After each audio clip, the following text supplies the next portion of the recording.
उत्तर मध्य मुंबई मतदारसंघातून काँग्रेसनं मुंबई अध्यक्ष वर्षा गायकवाड यांना उमेदवारी जाहीर केली आहे। त्यानंतर भारतीय जनता पक्षातही हालचालींना वेग आलाय। ज्येष्ठ विधिज्ञ उज्ज्वल निकम यांना भाजप उमेदवारी देण्याची शक्यता आहे। गेल्या 2 लोकसभा निवडणुकांमध्ये भाजपच्या पूनम महाजन येथून खासदार आहेत, मात्र पक्षानं त्यांना अजून वेटिंगवर ठेवलंय। कधी काळी त्यांचे वडील प्रमोद महाजन हे भाजपचं तिकीट वाटप करत होते, आज त्यांच्या मुलीला विद्यमान खासदार असून वेटिंगवर राहावं लागतंय।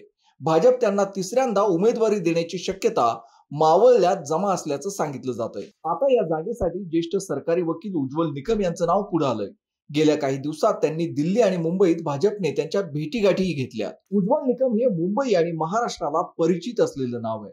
मुंबईतील 1993 साखळी बॉम्बस्फोटचा खटला असेल किंवा 26/11चा मुंबईवरील दहशतवादी हल्ला यासारखे हाय प्रोफाईल खटले त्यांनी पाहिलेत। अजमल कसाबला फासावर पोहोचवण्यात त्यांनी केलेला युक्तिवाद महत्वाचा मानला जातोय। कायदेतज्ञ असलेले उज्ज्वल निकम मूळचे जळगावचे, मात्र मुंबई ही त्यांची कर्मभूमी आहे।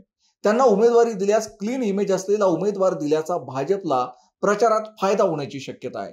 उत्तर मध्य मुंबईतून काँग्रेसनं वर्षा गायकवाड यांना उमेदवारी दिली आहे। त्यांचे वडील एकनाथ गायकवाड 2004 मध्ये येथून खासदार होते।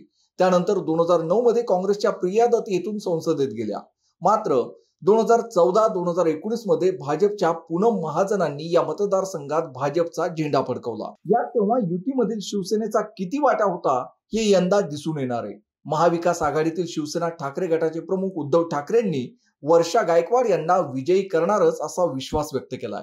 6 विधानसभा मतदारसंघ असलेल्या या लोकसभा मतदारसंघात शिंदेच्या शिवसेनेचे आणि भाजपचे प्रत्येकी 2 आमदार आहेत, तर ठाकरेंची शिवसेना आणि काँग्रेसचा प्रत्येकी 1 आमदार आहे।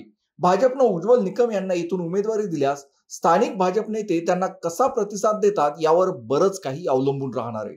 भाजपचे मुंबई अध्यक्ष आशिष शेलार हे देखील या मतदारसंघातून उमेदवारीसाठी प्रयत्न करत होते, त्यामुळे निकम यांना विरोधकांसोबत भाजप अंतर्गत विरोधालाही सामोरं जावं लागण्याची शक्यता नाकारता येत नाहीये। असेच राजकीय व्हिडिओ पाहण्यासाठी माय महानगर YouTube चॅनलला सबस्क्राईब करा।